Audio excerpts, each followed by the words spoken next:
बदलापूरचं बारवी धरण कधीही ओव्हरफ्लो होण्याची शक्यता आहे आणि त्यामुळे MIDCनं बारवी नदीलगतच्या गावांना सतर्कतेचा इशारा दिलाय।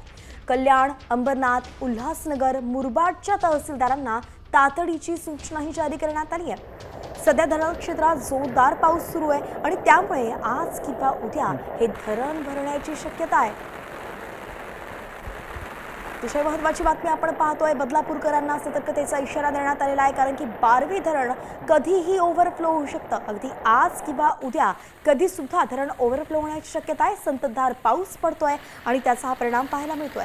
आपले प्रतिनिधी मयुरेश कडव आपल्यासोबत जोडले गेलेत। मयुरेश, सध्या तुम्ही कुठे आहात आणि ही जी बातमी आपण पाहतोय सतर्कतेचा इशारा देण्यात आलाय, नेमकं काय परिस्थिती आहे? वैष्णवी, गेल्या 2 ते 3 दिवसापासून सातत्यानं बारवी धरण क्षेत्रामध्ये जोरदार पाऊस होतोय आणि त्यामुळे बारवी धरणाच्या पाणी पातळीमध्ये वाढ झालेली आहे। बारवी धरणाची उंची जी आहे ती 72.60 इतकी आहे आणि सध्या 70.60 इतका पाणीसाठा झालेला आहे।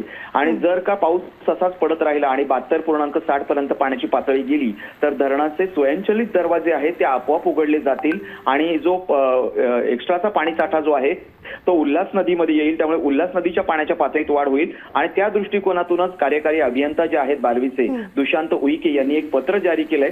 उल्हासनगर, अंबरनाथ, कल्याण आणि मुरबाडच्या तहसीलदारांना ते पत्र देण्यात आलंय आणि त्यानुसार उल्हास नदीच्या जवळ जी नदी किनारी जी गावं आहेत, असनोली, पिंपरोली, चांदकपाडा, पाटीलपाडा, अर्थातच सगळ्यांना इशारा देण्यात आलेला आहे, सतर्क राहण्याच्या सूचना आहेत। धन्यवाद मयुरेश, सविस्तर अपडेट आपण आताची दिली आहे। वेळोवेळी आपल्याकडून या संदर्भातले अपडेट आम्ही घेत राहू।